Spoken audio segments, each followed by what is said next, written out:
Identity, identify the most appropriate antonym of the given word. इन्होंने शब्द दिया है, उसका आपको एंटोनिम यानी कि विलोम शब्द बताना है, और वो शब्द क्या दिया है? सिक्योर। सिक्योर का मतलब क्या होता है? अगर आप किसी भी चीज को सेफ रखते हैं, टू मेक समथिंग सेफ, आपने उसको सिक्योर कर लिया। आप किसी भी चीज को अगर सेफ रखते हैं, उसको प्रोटेक्ट करते हैं, तो मतलब आपने क्या कर लिया? उसको सिक्योर कर लिया, या फिर आपने उसको क्या किया है? गार्ड किया है। मतलब किसी चीज को सुरक्षित रख रहे हैं। जैसे कि एग्जाम्पल के तौर पे मैं आप लोगों से कहूंगा कि किसी बैंक के अंदर आप अपना पैसा जमा करते हैं, और उस बैंक ने मान लीजिए कि अपनी कोई नई सिक्योरिटी सिस्टम को इंस्टॉल कराया है, तो आप ये कह सकते हैं the bank has installed new security system, ताकि वो आपके जो वॉल्ट है, जो आपका पैसा है, उसको क्या कर पाए? सिक्योर कर पाए। अब इन्होंने पूछा है इसका विलोम। इन चार में से एक विकल्प आपको यहाँ पर नजर आ रहा है, वो है अटैक। अटैक का मतलब क्या होता है? किसी भी चीज पर हमला करना। अटैक यहाँ पर एक अग्रेसिव एक्सप्रेशन को आपका रेफर करता है, जो कि किसी भी चीज के समक्ष करी गई हो, किसी को हार्म करने के लिए या फिर किसी भी चीज को डैमेज करने के लिए। जैसे कि सोल्जर्स वगैरह होते हैं, तो वो प्रिपेयर होते हैं ना कि वो अपने एनिमी के ऊपर अटैक कर पाए। तो यहाँ पर जो एंटोनिम वाले आपके वर्ड पेयर बनेंगे, वो बनेंगे सिक्योर एंड अटैक। अब यहाँ पर कुछ और भी यहाँ पर आपको वर्ड दिए गए हैं, जैसे कि एक अच्छा वर्ड दिया गया है ट्रंडल। मेरे ख्याल से काफी लोगों को इसके बारे में नहीं पता होता है। ट्रंडल का मतलब होता है जब आप स्लोली चलते हैं, मूव स्लोली, या फिर आप इस तरीके से चलते हैं जैसे कि आपके ऊपर ना किसी ने बोझ डाल दिया हो। समझ गए? जैसे कि पुरानी पुरानी जो कार्ट होती हैं, अगर मान लीजिए कि कोई पुरानी कार्ट है, कोई इसको खींच रहा है, तो हम इसके लिए एक एग्जांपल यूज कर सकते हैं कि the old cart trundled down the bumpy road. ठीक है? तो ट्रंडल का मतलब हो गया धीरे धीरे चलना। सेव का मतलब सभी को पता है, जब आप किसी भी चीज को क्या करते हैं? सेफ रखते हैं। इससे डेंजर से, है ना? किसी भी चीज को बचाना। सक्सीड का मतलब सभी को पता है, जब आप सफल होते हैं, आपने कुछ अचीव कर लिया है, आपका कुछ एम था, आपने उस एम को अगर पा लिया, दैट मीन्स आप सक्सीड हो गए। जैसे कि आप लोगों को लेकर एक एग्जाम्पल दिया जाता है कि he work hard to succeed in his SSC exams. चलिए भाई आगे बढ़ते हैं। अगला सवाल ये पूछ रहे हैं कि मोस्ट एप्रोप्रिएट सिनोनिम बताइए, यानी कि इस बार हमें पर्यायवाची ढूंढना है, और जो वर्ड आपको दिया गया है वो है एक्वीस। बहुत कंफ्यूजिंग वर्ड सा साउंड करता है। स्पेलिंग जरूर देख लीजिएगा, इसको स्पेलिंग करेक्शन वाले सवाल के रूप में भी पूछा जाता है। क्या मतलब होता है बेस एक्वीज का? इसका मतलब होता है कि जब आपका मन नहीं है किसी चीज को हाँ करने में, लेकिन आप फिर भी ना अपने मरे हुए मन से उस चीज के अंदर सहमत हो जाता है। मान लीजिए कि आप एक लड़के हैं और आपकी गर्लफ्रेंड ने कोई चीज पसंद करी है, और आप लोग चाहते नहीं है कि उस बात को लेकर, उसके उस चीज को लेकर आप अपनी सहमति जताएं, लेकिन आप अनिच्छा से सहमत होते हैं। इसका मतलब होता है एक्वीज, यानी कि आप किसी भी चीज को एक्सेप्ट कर रहे हैं थोड़ा सा रिलक्टेंट वे में, बिना किसी प्रोटेस्ट करे। आप वहां पर दिखा नहीं रहे हैं कि आप उसको नहीं चाहते हैं। जैसे कि एग्जाम्पल के तौर पे अगर इस शब्द को आप यूज करेंगे तो कैसे करेंगे? कि मान लीजिए कि किसी लड़की ने किसी लड़की के पेरेंट्स ने उसके लिए कुछ डिसीजन लिया कि भाई तुम यहां नहीं रहोगी, तुम दूसरे शहर में जाकर रहोगी, क्योंकि तुम छत पर बहुत घूमती हो। तो हम क्या इसमें कहेंगे कि she acquiesce to her parents decision to move to another city, यानी कि उसने अपने पेरेंट्स की जो डिसीजन था, उसको अनिच्छा से मान लिया कि मैं अपने दूसरे शहर में मूव कर रही हूँ। तो समझ गए भी इसका मतलब क्या है? अच्छा, इसका हमें क्या ढूंढना है? पर्यायवाची। अब इन चार में एक आपको यहां पर वर्ड दिया गया है कॉन्कर। स्पेलिंग देख लीजिएगा, ये वो वाला कॉन्कर नहीं है जब आप किसी भी चीज के ऊपर विजय प्राप्त कर लेते हैं। कॉन्कर ये शब्द का मतलब होता है जब आप एग्री करते हैं किसी दूसरे की ओपिनियन से। ठीक है? मतलब कोई और बन के आप क्या दिखा रहे हैं कि हाँ भाई आपकी जो ओपिनियन है वो बिल्कुल ठीक है, कि आप एग्री भी कर रहे हैं सेम ओपिनियन को, कि कोई दूसरे की वो ओपिनियन है। सहमति मतलब आप अगर देते हैं तो आप क्या कर रहे हैं? कॉन्कर कर रहे हैं। जैसे कि ये कोई बोर्ड मेंबर होता है, तो बोर्ड मेंबर में कई सारे लोग बैठे होते हैं। इस बोर्ड मेंबर का क्या होता है? एक चेयरमैन होता है। तो ये सारे के सारे बोर्ड मेंबर क्या करता है? अगर कोई प्रपोजल देता है, आपका चेयरमैन ने कोई प्रपोजल दे दिया, तो सबके सब क्या करेंगे? इस चेयरमैन के प्रपोजल को कॉन्कर करेंगे कि हाँ जी हाँ, बिल्कुल सही कह रहे हो सर, आप बिल्कुल ठीक कह रहे हो। मतलब किसी और का वो डिसीजन है, किसी और ने वो क्या किया है? अपनी ओपिनियन दी है, और ये बाकी के सारे लोग इस चेयरमैन के डिसीजन को क्या कर रहे हैं? सहमति दे रहे हैं। हाँ हाँ सर, आप बहुत अच्छी बात कह रहे हैं। इसका मतलब क्या किया? इन सारे के सारे बोर्ड मेंबर ने चेयरमैन के ओपिनियन को कंफर्ट किया। यानी कि सहमति दी। तो अच्छे शब्द हैं भी ये दोनों के दोनों, एक्वीज और खॉन्कर, दोनों आपके एग्जाम में अगर आएंगे तो थोड़ा सा परेशान कर सकते हैं, इसलिए इस पर थोड़ा सा हमने यहाँ पर रुककर एग्जाम्पल के रूप में इसको समझने का काम किया। एक और वर्ड यहाँ पर हमें नजर आ रहा है, थॉट। काफी कम, उतना ज्यादा ये रेगुलरली यूज होने वाले सवाल में से, वर्ड में से नहीं है। थॉट का मतलब होता है जब किसी को आप विफल कर दें, विफल करना मतलब किसी को आपने क्या कर दिया, रोक दिया कुछ कंप्लिश करने से। जैसे बहुत से लोग होते हैं ना, दूसरे लोगों को सफल होने से क्या करता है, थॉट करता है, मतलब उन लोगों के रास्ते में रोड़ा बनने का काम करता है। जैसे कि कोई भी व्यक्ति है कि मान लो कि आप कुछ बनना चाहते हैं और आपके उस बनने में कोई बीच में आ जाए, आपके उस मार्ग से आपको भटकाने का काम करे, तो हम क्या कहेंगे कि भाई his plans to become a you know ITI inspector were थॉटेड बाय हर। तो उसकी वजह से उसके जो आईटीआई इंस्पेक्टर बनने के, इनकम टैक्स इंस्पेक्टर बनने के प्लान थे, वो क्या हो गए, थॉट हो गए, यानी कि विफल हो गए।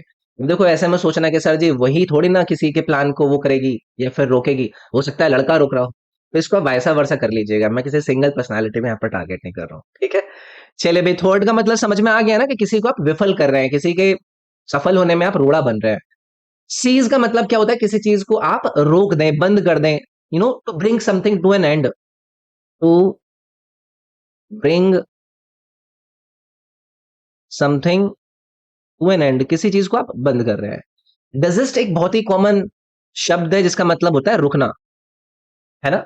आप कोई काम कर रहे हैं, आपने वो काम करना क्या कर दिया, स्टॉप कर दिया, मतलब आपने क्या कर दिया, डिजिस्ट कर दिया। जैसे कि अ, मान लीजिए कि अभी एसएससी के जो हेडक्वार्टर था, वहां पर कई सारे प्रोटेस्टर्स गए थे, वहां पर उन्होंने एसएससी के चेयरमैन के साथ मिलने की अपनी मांगे रखी थी। तो जो वो प्रोटेस्टर्स थे, उनको मान लो वहां पर दिल्ली पुलिस आकर क्या कह दे, कह दे कि भाई ठीक है, आप बहुत परेशान कर रहे हो, आपको हम ऑर्डर करते हैं कि आप अपना ये जो प्रोटेस्ट चल रहा है ना, इसको क्या कर दो, डिजिस्ट कर दो। तो प्रोटेस्टर्स को ऑर्डर किया गया क्या करने के लिए, टू डिजिस्ट, यानी कि रोकने के लिए। क्या रोकने के लिए, अपना धरना रोकने के लिए। समझ गए, चारों वर्ड क्लियर है। चलिए आगे बढ़ते हैं। अगला सवाल है, select the option that can be used as a one word substitute. One word substitute बताना है। In Indian mythology most of the asura wish to be never able to die. तो हमारे जो भारतीय मैथोलॉजी के अंदर हम देखते हैं, जो असुर हुआ करते थे, मोस्टली जितने असुर हुआ करते थे, उनकी ये विश रहा करती थी कि वो कभी ना मरे। तो कभी ना मरने वाले के लिए हम कौन सा वर्ड यूज करते हैं, इमोर्टल यूज करते हैं ना भाई, यानी कि नश्वर, नेवर एबल टू डाई। तो यहां पर इसमें करेक्टली ये आपका क्या कर रहा है, फिट हो रहा है, ठीक है। चलिए आगे आएंगे। ये आपका सेंटेंस अरेंजमेंट वाला सवाल है, तो चारों आप स्टेटमेंट को एक बार देखते हैं और फिर निकालते हैं कि इससे आपका करेक्ट सीक्वेंस क्या बनता है। The genuine beliefs though not unconsciously acquired by most children and even if they depart from these benefits in later life, something of them remains deeply implanted, ready to emerge in a time of stress, of crisis.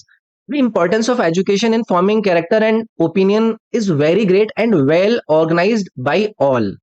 Education is, as a rule, the strongest force on the side of what exists and again fundamental change.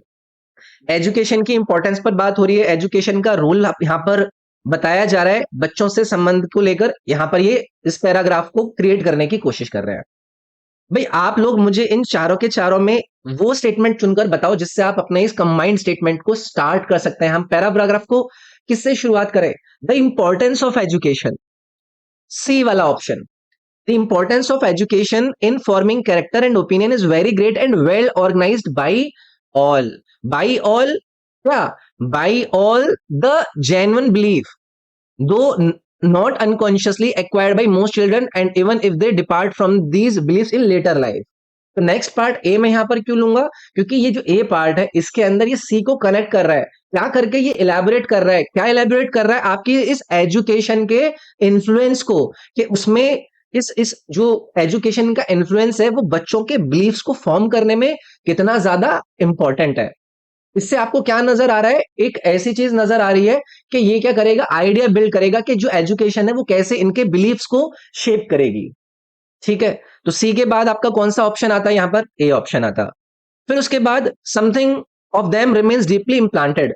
अब ये ए को follow कर रहा है नहीं कर रहा है इन लेटर लाइफ के बाद, क्यों, क्योंकि ये वाला जो सेंटेंस है, something of remains deeply implanted, इसमें आपको एक्सप्लेनेशन नजर आ रहा है कि क्या इवन इफ जो बिलीफ्स फॉर्म हुए एजुकेशन के दौरान, वो समय के दौरान क्या होते रहते हैं, ऑल्टर होते रहते हैं, इमर्ज होते रहते हैं, बदलते रहते हैं। तो यहां पर आपका बी आएगा, सी, ए, बी और डी, यानी कि आपका ये जो ऑप्शन नंबर डी यहां पर दिया गया था भाई, ये करेक्ट हो जाता है इसमें। ठीक है, थोड़ा सा टफ है, बट अगर आप अच्छी रीडिंग एबिलिटी रेगुलरली 15-20 मिनट दिन के आप रीडिंग में लगाते हैं, सिर्फ ऐसे ही बोलने के लिए नहीं, समझने के लिए, तो आप कर लेते हैं। प्रैक्टिस बस थोड़ी सी करनी होती है। चलिए भी अगला सवाल देखते हैं। Select the most appropriate meaning of the underlined EDM in the following sentence. Underline EDM आपके सामने है।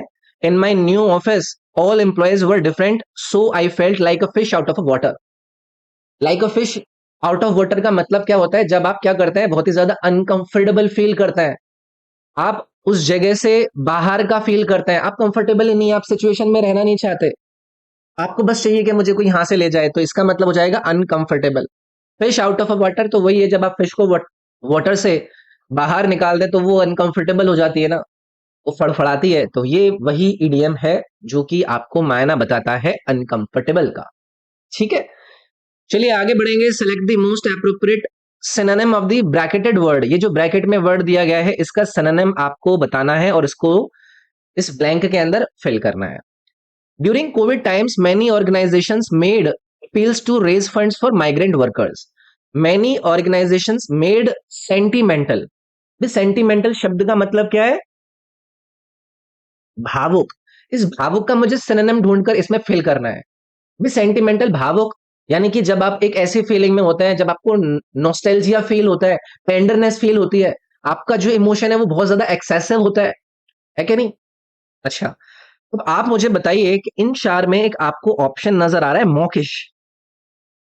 हो सकता है बहुत सारे स्टूडेंट्स को ना इसके बारे में पता हो। इसका मतलब होता है कोई व्यक्ति जो कि बहुत ज्यादा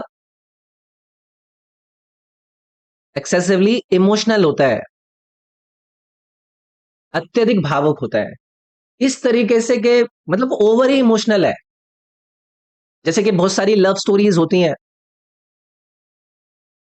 तो ऐसी कई सारी लव स्टोरीज को आप क्या कहते हैं, मॉकिश कहते हैं। क्यों? क्योंकि उसकी वजह से लोग ना रोने लगते हैं, आंखों में आंसू आ जाते हैं और उनको बहुत अनप्लीजेंट फील होता है।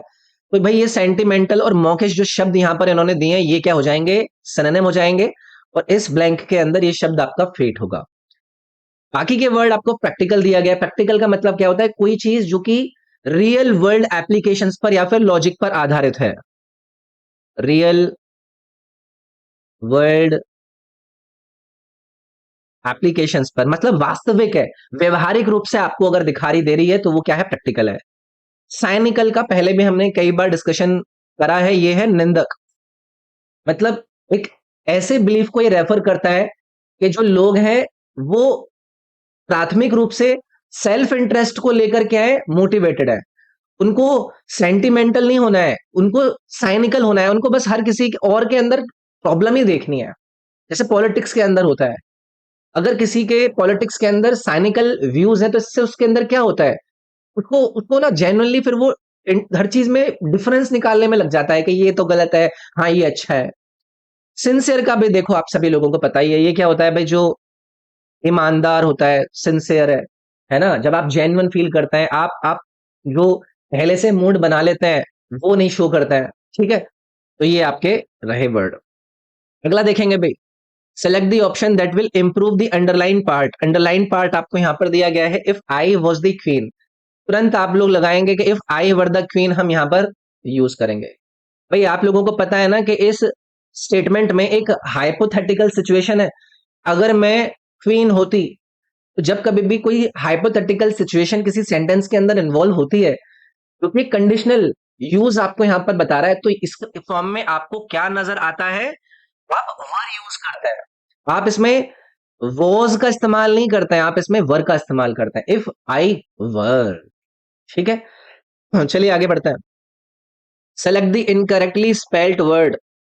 आप लोगों को पता है ये वाले सवाल आते हैं पेपर के अंदर, आप लोगों को परेशान करते हैं। तो एम्बेरस, एम्बेरस का मतलब क्या होता है, जब आपका मूड खराब कर दे कोई, आप कहीं गए हैं, उसका पार्टनर आपके साथ है, अब वो पार्टनर लड़का भी हो सकता है, लड़की भी हो सकती है, और वो आप लोगों को एम्बेरस करे क्या करके, आप लोगों से बार बार पूछ के कि मुझे अपना फोन दिखाओ, मुझे अपना फोन चेक कराओ, तो आप एम्बारस फील होते हैं, लोग देख रहे होते हैं, उसको ऐसे देख रहे होते हैं कि क्या है यार। ठीक है, तो एम्बेरस की स्पेलिंग यहाँ पर ठीक है, एक बार देख लीजिएगा, ASS ARR, ये दोनों को अच्छे से समझ लीजिएगा, एम्बेरस का आपको अब करेक्ट स्पेलिंग पता है। एकोमोडेट मतलब किसी भी जगह को आप अगर घेर लेते हैं, एकोमोडेट कर लेते हैं, तो ये भी स्पेलिंग ठीक है भाई। इसमें डबल सी डबल एम आते हैं, लास्ट में आपका डेट लग जाता है, एकोमोडेट। ठीक है भाई, ये भी ठीक है। उसके बाद एक वर्ड यहां पर दिया गया है आपको, एक्सिलरेट। एक्सिलरेट यहां पर भाई गलत है, ये जो उन्होंने ई लगा दिया है ना, ये ई नहीं होगा, ये रहेगा EXHILARAT, एक्सिलरेट। तो ये कॉमन है, ये बहुत ही कॉमनली पूछे जाने वाले आपके वर्ड है जिनको ये स्पेलिंग गलत करके पूछ लेते हैं, ई का ए कर देंगे, ए का ई कर देंगे। चलिए भी आगे आएंगे। फिर से ये आप लोगों से इनकरेक्टली वर्ड यहां पर पूछ रहे हैं, सक्सीड, प्रोसीड, प्रोसीड या एक्सीड। सक्सीड ठीक लिखा हुआ है भाई। सक्सीड का मतलब सबको पता ही है, जब आप किसी भी चीज को लेकर जो चाहिए था वो प्राप्त कर लें। दूसरा इन्होंने दिया है प्री CEED, क्या ये ठीक है भाई? ये गलत हो जाएगा, ये आपका सही रहता है प्री CEDE, ना कि CEED। इसका मतलब होता है कोई चीज जो पहले हो जाती है, किसी चीज का पूर्व होना, प्रीसीड। एक वर्ब है जिसका मतलब क्या होता है, कोई चीज टाइम से अगर पहले या फिर कोई पोजीशन से पहले आपकी आ जाए। ठीक है, तो ये वाला आपका इनकरेक्टली स्पेल्ड हो जाता। चलिए आगे आएंगे। Select the option that expresses the following sentence in passive voice. Active passive का कन्वर्जन आप लोगों को मैंने कई बार कराया है। पैसिव वॉइस के स्ट्रक्चर के अंदर जो ऑब्जेक्ट होता है, मतलब जो एक्टिव वॉइस का ऑब्जेक्ट होता है सेंटेंस का, वो क्या बन जाता है, सब्जेक्ट बन जाता है। ये तो काम होता है इसके अंदर, ऑब्जेक्ट सब्जेक्ट की कैटेगरी के अंदर चला जाता है। और एक्टिव वॉइस के अंदर अगर आप यहां देखोगे तो ये जो सेंटेंस है, Sonam does not like bananas, अब इसको आप कैसे करेंगे, जो आपका ऑब्जेक्ट है, ऑब्जेक्ट कौन है यहां पर, बनाना, इसको आपको शुरू में लगाना पड़ेगा। तो आप क्या लिखेंगे, बनानास। फिर है डज नॉट लाइक, तो डज नॉट लाइक आपका क्या हो जाएगा, आर नॉट लाइक्ड। और फिर उसके बाद जो सोनम है वो आपका लास्ट में पहुंच जाएंगी, तो bananas are not liked by Sonam ji. Sonam ji को बनाना नहीं पसंद है भाई साहब। ठीक है, चलिए अगला देखेंगे, select the most appropriate synonym of the underline word. ये आपका अंडरलाइन वर्ड है, इसका आपको सिनोनिम यानी कि पर्यायवाची बताना है। Ambition, his ambition in life is to become a happy and satisfied man. वैसे ऐसे लोग कम होते हैं जिनको अपनी लाइफ के अंदर सेटिस्फाइड और हैप्पी होना होता है, सबको कुछ ना कुछ चाहिए, कोई भी सेटिस्फाइड होना चाहता नहीं है। एम्बिशन का मतलब क्या होता है, आपकी महत्वाकांक्षा, है ना भाई, आपकी महत्वाकांक्षा, आपका एक स्ट्रॉन्ग डिजायर कि आप कोई चीज अचीव करें, आप हार्ड वर्क करके कोई चीज अगर प्राप्त करना चाहते हैं तो वो क्या है, आपका एम्बिशन है। अब मुझे सिनोनिम अगर ढूंढना है तो देखो आपको यहां पर एक वर्ड दिया गया है, ईगरनेस। ईगरनेस का भी मतलब क्या होता है, उत्सुकता। उत्सुकता मतलब एक इंटेंस डिजायर आपके अंदर का, आपके अंदर का एक एंथुसियाज्म कि आपको कुछ चीज अचीव करनी है। तो ये दोनों ही क्या हो जाते हैं भाई, यहाँ पर सिनोनिम हो जाते हैं। तो इसमें पहला वाला जो ऑप्शन है वो आपका करेक्ट बन जाता। फिर एक वर्ड दिया गया है भाई, अमेंड। अमेंड का मतलब क्या होता है, आपका चेंजेस करना, टू मेक चेंजेस, यानी कि संशोधन करना, किसी चीज को इंप्रूव करने के लिए। सेटिस्फेक्शन का मतलब क्या होता है, जो संतोष होना चाहिए आजकल, सेटिस्फेक्शन जो होना चाहिए उसको हम कहते हैं संतोष, यानी कि एक फुलफिलमेंट की फीलिंग, है ना, फुलफिलमेंट की फीलिंग। आह, मजा आ गया, ये खाना खा के मुझे मजा आ गया। ठीक है, अपैथी एक अच्छा वर्ड यहां पर दिया है जिसको लेकर आप लोगों को मतलब चीजें पूछी जा सकती हैं। अपैथी का मतलब होता है जब आपके पास, आपके अंदर ना किसी चीज को लेकर इंटरेस्ट ही ना रहे, आप एकदम क्या हो जाए, उदासीन हो जाए। आप कहेंगे ठीक है यार कर लेना, मतलब किसी भी इंटरेस्ट नहीं है, आपको कोई कंसर्न ही नहीं है, मतलब क्या है, अपैथी है, उदासीनता है। अगला सवाल है, read the sentence carefully and select the most suitable idiom to fill in the blank. पहले एक बार पढ़ेंगे फिर उसके हिसाब से देखेंगे। The renowned publisher decided to withdraw a book from the market. एक बहुत बड़ा पब्लिशर था, उसने डिसाइड किया कि वो मार्केट से अपनी बुक को वापस बुला लेगा, विड्रॉ कर लेगा। No one was interested in the book as the arguments presented were. तो कोई भी इसकी किताब को लेकर इंटरेस्टेड नहीं था, क्योंकि इसने जो आर्ग्यूमेंट्स दिए थे वो क्या थे, तो वो आर्ग्यूमेंट्स कुछ ऐसे रहे होंगे जिसको लेकर लोगों के अंदर इंटरेस्ट नहीं है। तो क्या रहे होंगे वो, बिसाइड दी मार्क रहे होंगे। अब बिसाइड दी मार्क का मतलब क्या होता है? कोई चीज जो कि इन एक्यूरेट हो या फिर वो इरेलीवेंट हो, मतलब कोई उसके अंदर इंटरेस्ट ही नहीं है कि ठीक है क्या फालतू बुक लिख दी है। तो ये जो आपका वर्ड है बिसाइड द मार्क, ये इसमें सही तरीके से फिट हो रहा है, क्योंकि वो जो बुक है वो लोगों को इरेलीवेंट लगी होगी, इसीलिए वो बिक नहीं रही थी और इसीलिए इस पब्लिशर ने उस बुक को वापस मंगाने का काम कर लिया। तो याद रखेंगे यार, ये पूछे जा सकते हैं आपसे। चलिए भी अगला देखते हैं। सेंटेंस दिया गया है, इसमें आपको एरर बताना है कि कौन से भाग के अंदर एरर है। Mrs Shri Lakshmi's musical intelligence is superior than Mrs सुमाज।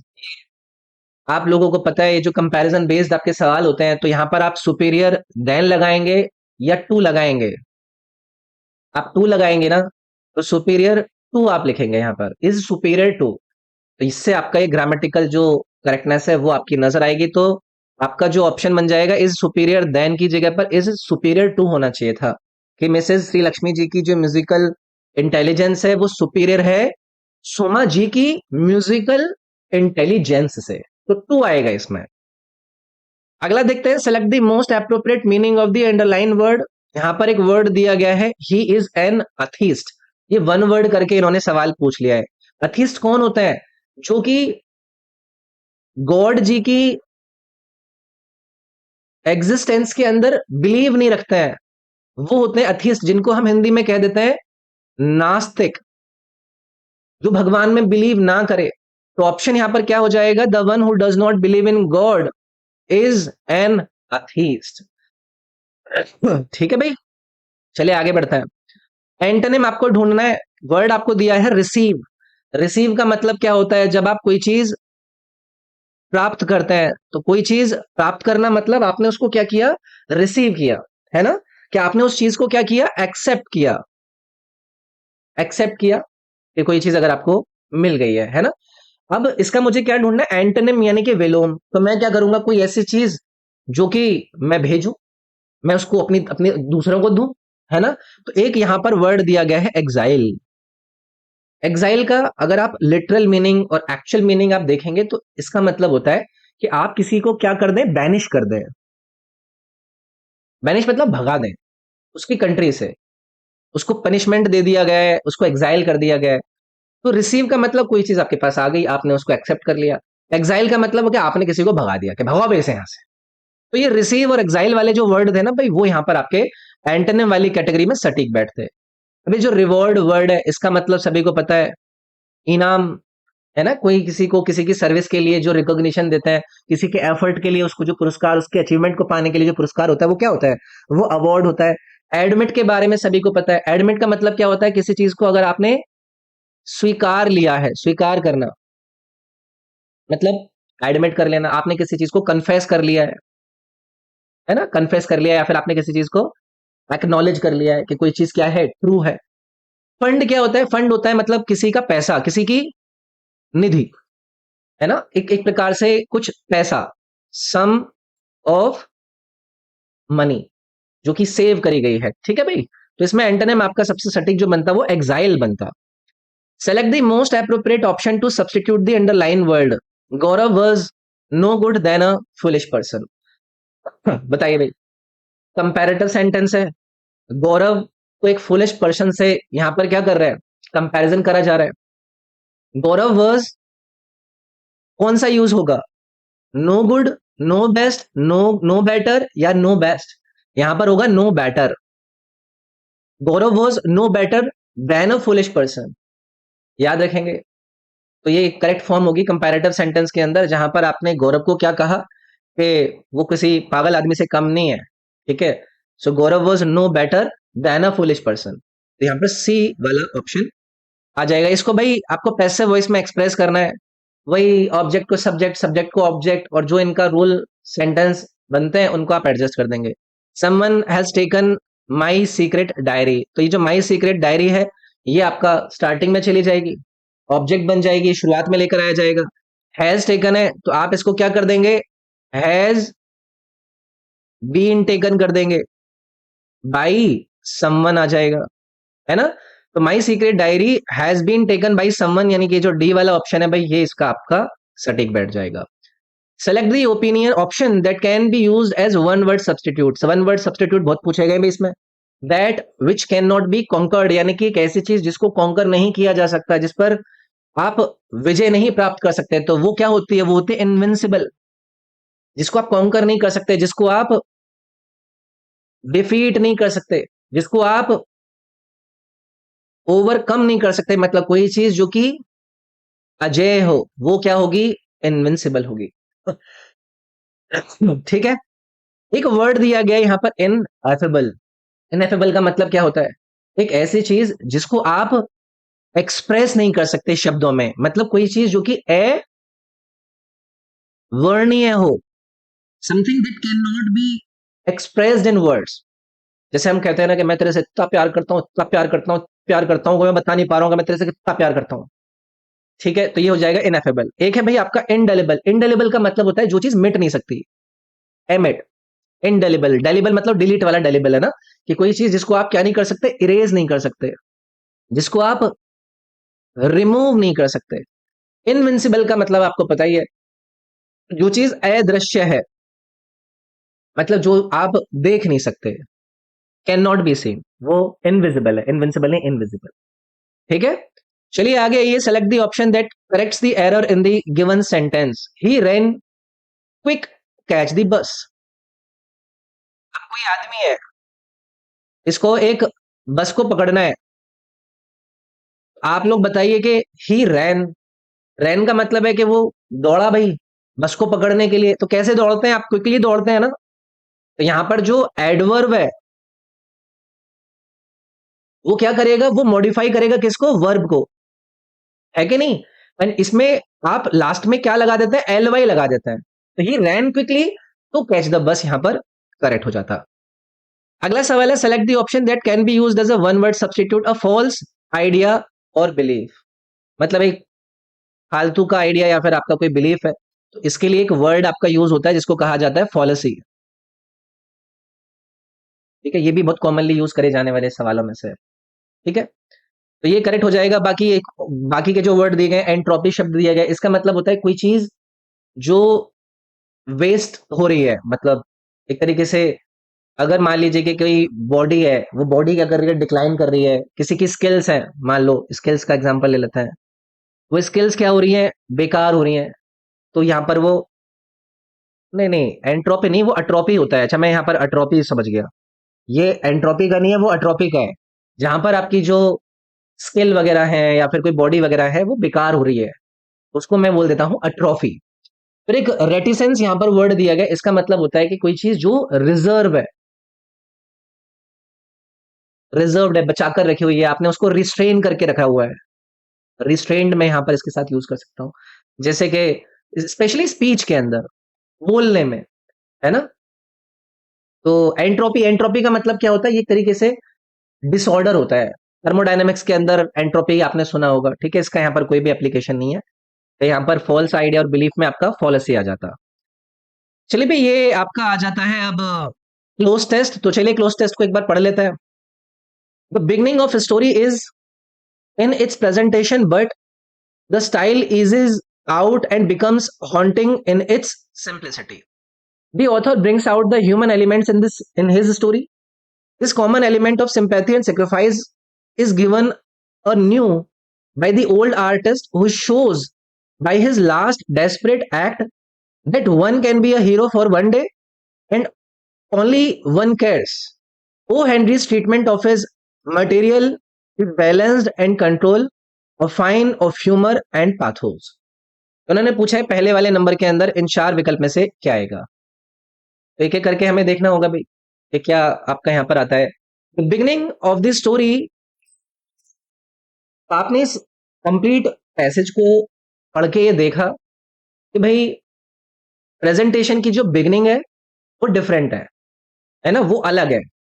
Presentation जो अपनी बुक के अंदर ही दिखाते हैं या फिर अगर किसी की भी प्रेजेंटेशन है वो डिफरेंट है ना। और इसके बाद कुछ होता है, the beginning of the story something in its presentation, but आपको बिगनिंग में कुछ दूसरी चीज लेनी है, बट स्टाइल है वो अलग है। तो एक एक करके वर्ड देखते हैं यहाँ पर। एक शब्द दिया गया प्रोन। प्रोन का मतलब क्या होता है? प्रोन का मतलब होता है किसी चीज को करने की tendency. Tendency to do something, tendency to do something. अब ये तो कोई इसमें सेट नहीं बैठ रहा है अभी, है ना। उसके बाद एक वर्ड दे रखा है इन्होंने, डिलेक्टेबल। डिलेक्टेबल का मतलब क्या होता है? कोई चीज जो बहुत ज्यादा डिलीशियस हो, डिलाइटफुल हो, तो वो भी इस स्टोरी को डिस्क्राइब नहीं कर रहा है। फिर एक वर्ड दिया है इन्होंने, क्वेंट। क्वेंट का मतलब क्या होता है? कोई चीज जो बहुत ज्यादा अनयूजुअल है, या फिर कोई चीज जो बहुत ज्यादा ओल्ड फैशनड है, पुराने तरीके से है। Beginning of the story is old fashion in its presentation, या फिर the beginning of story is unusual in its presentation, but the style. तो ये क्वेंट वाला जो शब्द है वो जा रहा है ना, जो कि बिगिनिंग ऑफ द स्टोरी को डिस्क्राइब कर रहा है, तो इसमें आएगा भाई आपका सी ऑप्शन, क्वेंट। अच्छा था ये वर्ड। अगर किसी को वर्ड नहीं पता है तो भाई उनके लिए टफ होगा। वर्ड मीनिंग और ऐसे जो आपके प्रैक्टिस सेशंस होते हैं, ध्यान दीजिएगा इन पे। आगे बढ़े भाई। अच्छा, तो यहां पर भाई आगे आपका quaint. The beginning of this story is quaint in its presentation, but the style eases out and becomes haunting in its simplicity. अब ये पैसेज आपको क्या डिस्क्राइब कर रहा है कि जो स्टाइल है स्टोरी का वो किस प्रकार से ट्रांसफॉर्म हो रहा है ना, किस प्रकार से बदल रहा है। पहले वो स्ट्रेट फॉरवर्ड था शुरुआत में, और फिर उस स्ट्रेट फॉरवर्ड से वो किस में ट्रांसफर हुआ? हॉन्टिंग में। इस तरीके से ये एक बदलाव यहां पर आपको देखने के लिए मिला है ना। पहला वर्ड इन्होंने दिया है हार्डली। हार्डली का, हार्डली आपको क्या सजेस्ट कर रहा है? कि कोई चीज जो बहुत रेयरली होती हो, something which happens rarely. Presentation but hardly this style, इसका कोई भी यहां पर यूजेस नहीं है भाई। ग्रेजुअली एक शब्द देखिए, ग्रेजुअली क्या एक स्लो ट्रांसफॉर्मेशन को यहां पर नहीं शो कर रहा है, एक ऐसा स्टडी चेंज को नहीं बता रहा है जो कि आपके इस पैसेज के कॉन्टेक्स्ट के साथ ये ग्रेजुअली शब्द अलाइन कर रहा हो। तो ये वाला स्टेटमेंट, ये वाला जो वर्ड है ग्रेजुअली, वो इसमें सटीक बैठेगा in its presentation, but gradually the style eases out and becomes haunting in its simplicity. तो यहां पर भाई बी सटीक बैठेगा। चलिए आगे आइए। इसके बाद तीसरे नंबर का है, this common element of sympathy and sacrifice is given a new by the old artist. तो यहां पर क्या हुआ है? वर्ड आपके अलग अलग यूज हुए हैं, एक एक करके हर हम शब्द को यहां पर देखते हैं। This common element of sympathy and sacrifice is given a new infection.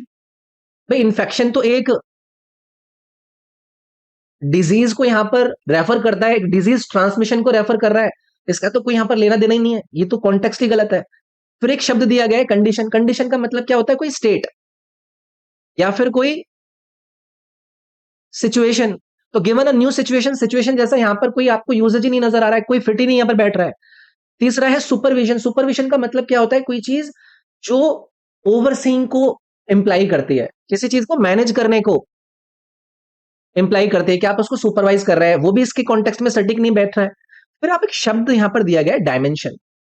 अब आप इसको अगर फिट करेंगे, the element of sympathy and sacrifice is given a new dimension.